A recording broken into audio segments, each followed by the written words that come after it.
we can release that tension, the body can then reorganize and work more effectively. Does that make sense? Because I was thinking more just the physical. Yep. Okay, So the physical and also the facilitated, absolutely. And then we want to get out of the way and let the wisdom of the body take care of the rest.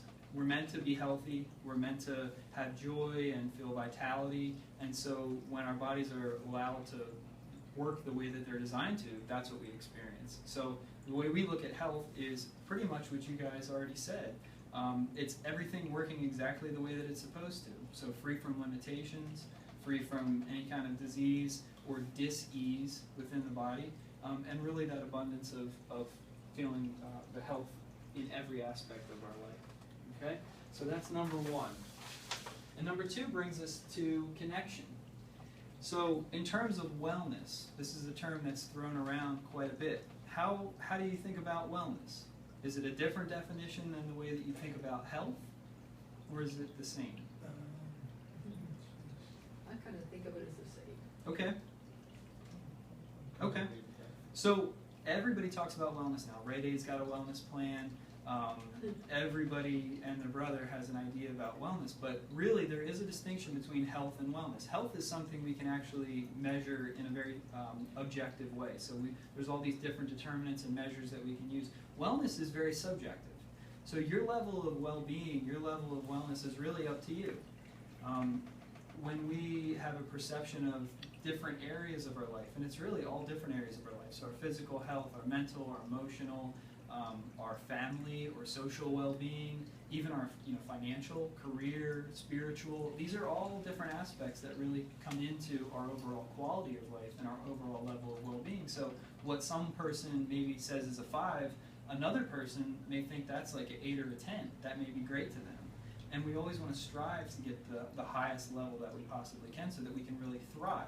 So we make that distinction between health and wellness as two different things, both important and things that we work together on to improve, certainly. But wellness is really a personal determination that you make for yourself, and health is something we can look at together more objectively.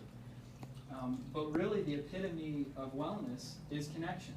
So we think of suffering, and suffering different than pain. So pain and suffering, two separate things. Pain is that physical act, that feeling of pain.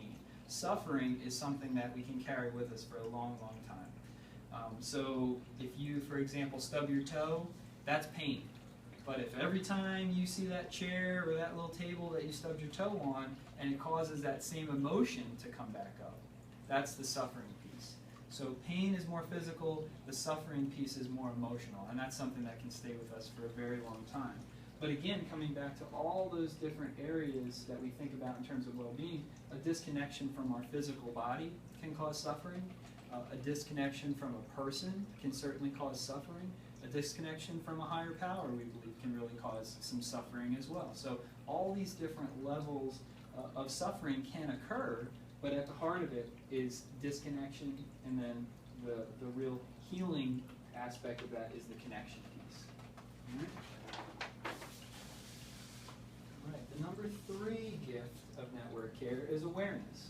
So one of the main goals when people first start care is to have more body awareness. So when people are initially starting care, we want to be able to connect and release. So both connect to our body and then be able to release some of that tension. We can't do any of that unless we have awareness of what our body is doing.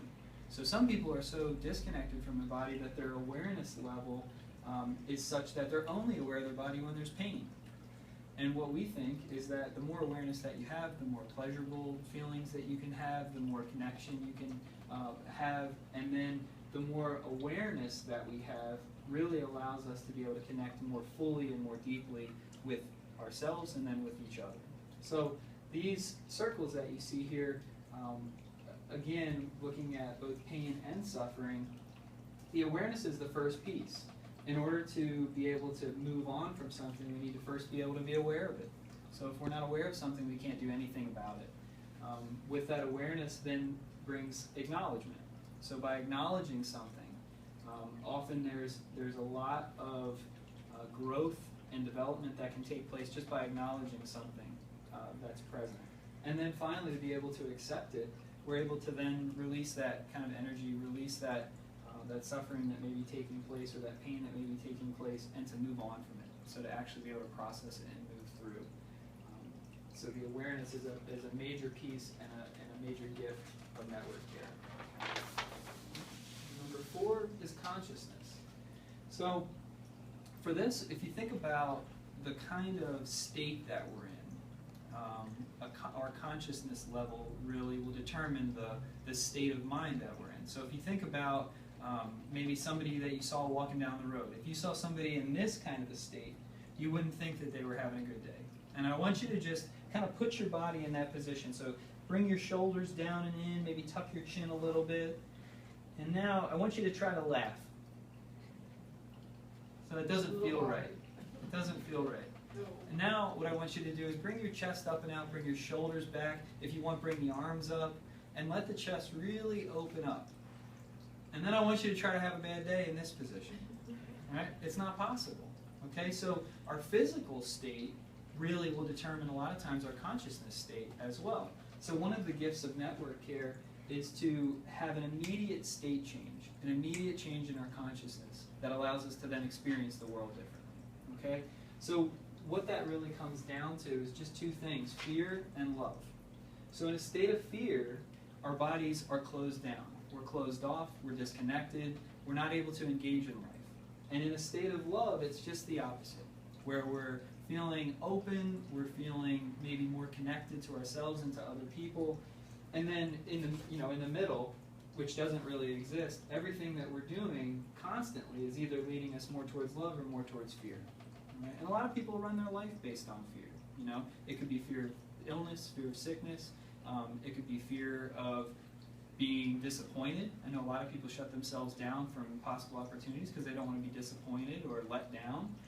But ultimately, when we consider the direction that we're going, it's either one of those 2 directions. Okay? And by, again, having that state change, that immediate consciousness shift, allows us to experience the world differently. All right, and then the number 5 gift of network care is sustainability. So if you notice, we have the same thing that you're seeing here, we have right up here. The big difference between this one is you see in that one you have the kind of swirling forces around. So life force, emotional, mental, spiritual.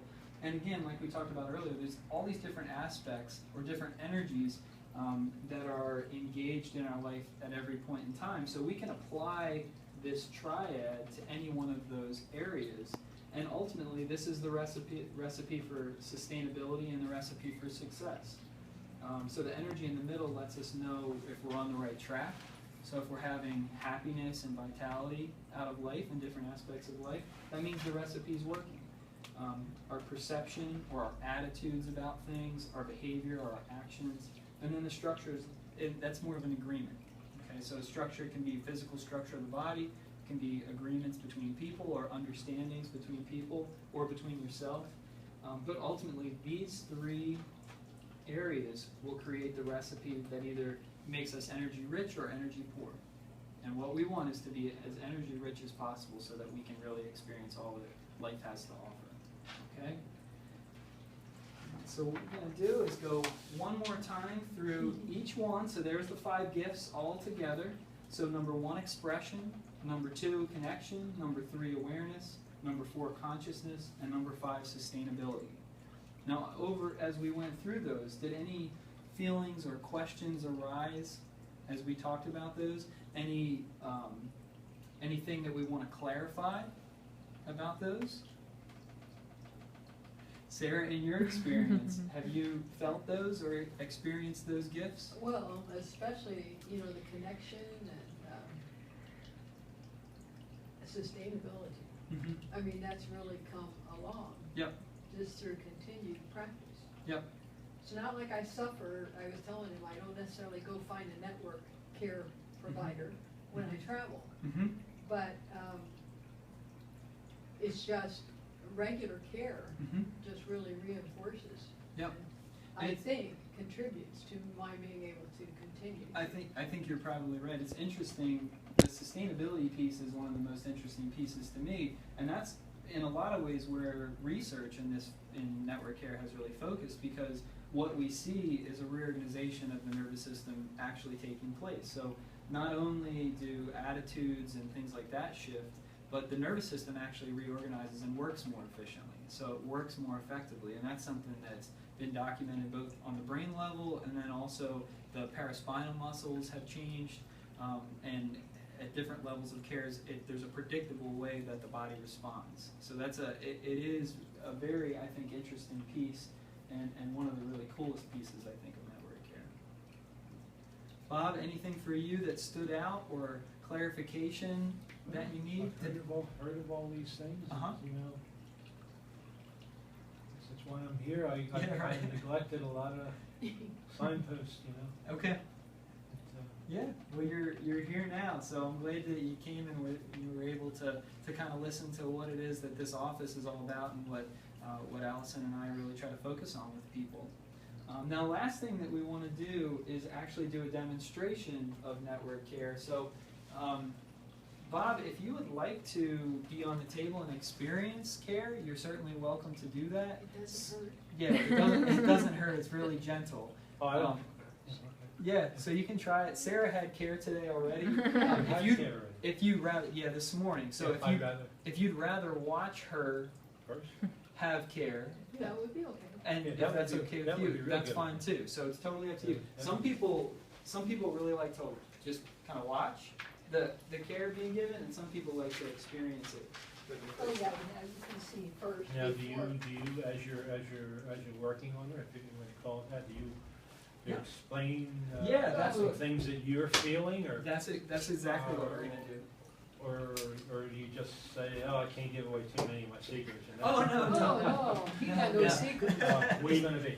There's no Where secrets. do you want me We're to gonna go right here, and Bob, you can face. come in. Oh yeah, we'll grab a Face down. cover, just the one close by. Yeah, it's good. You Could I want bump cloth, right? up to the next chair? Either way. Is that okay to bump Yeah, up? absolutely. Yeah, you can come stand. Yep. Do you want to do care, Allison? Okay. That's fine. I'm recording. Okay. Allison's working. I finally video. figured out how to use it. Oh, forgot my towel. So you're welcome to come over closer if you want, or you can stay right there. That's fine. I don't mind. Yeah, go ahead. I may move. Okay, and that's fine. I may move up, only because I feel, like I said, I feel compromised in my Yep. back. It would be a little effort to get in that position. I might need 15 seconds to lay flat and Okay. get sort of semi-comfortable. Fair enough. But, So what we do, and I'm going to walk you through everything that we do. And so Sarah, I don't know if anybody's ever done this with you before or not, but I'll kind of just give you a rundown of exactly what we're doing every time. So first thing that we do is we want to feel close. I can't see already. Okay. feel along the actual bones of the spine, and then feel along the sides of the spine as well. So feeling the paraspinal musculature, and just trying to notice if anything stands out. So if there's tension in one area more so than another, if it feels like there's more bony tension. So bony tension we call passive tension. That's tension in Bony tension meaning?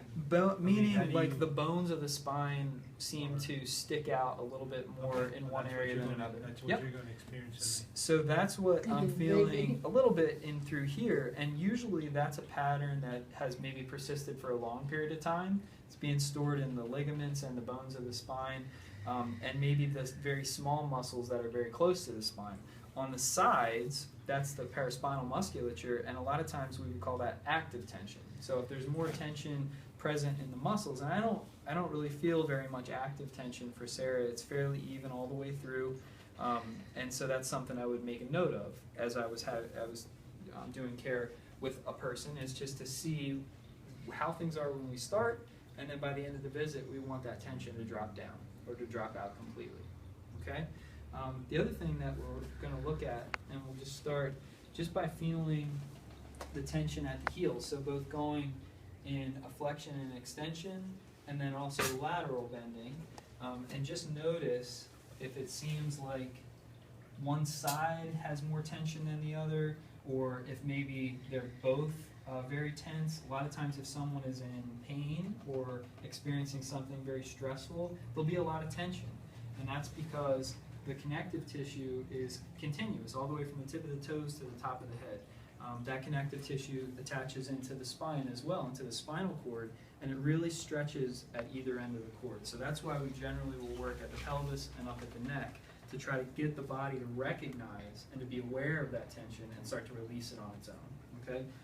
The other thing that we'll do a lot of times with people is just encourage them as they're on the table, if they feel like they want to move or reposition on the table, to let let their body unwind, and that's the body releasing some of that tension on its own. So if you ever watch kids or if you watch animals, a lot of times they'll move or they'll put themselves in a certain position, and they're very intuitive about how they move and unwind some of that tension. So one of the things that I don't know if you can notice right now, so Sarah's right leg is a little bit shorter right now than the left. Okay? So by the end of a visit, what we would want to have happen is that they're both even. I'm going to move into Ooh, second tough position. day since this morning. Second position here, and do the same thing, looking to see if they're even or if one side is different than the other. And then just have Sarah turn her head to the right. And then turn your head left. Okay, and then back to the middle. Okay, so that didn't make much of a difference. So that tells me that it's probably not a cervical issue when she turns her head one way or the other. If it changes down there, there could be some tension specifically in the cervical part of the spine. That's not what we're noticing right now, so we're going to do something else, and that's to come down and work more with the pelvis. Okay. And then I'm just going to, that's as light as it is, so I'm just kind of noticing now what her breath is doing, what her body's doing. And again, Sarah's had care for a long time, so what we would look for her is that there would be some motion probably in through the pelvis, that the breath might move a little bit further up. So you can see like that breath moving up this way, and ideally we want to see the breath be engaged all the way from the tailbone right through the top of the head. That means the whole spine is connected together, and a lot of times you'll see a wave motion, like an ocean wave.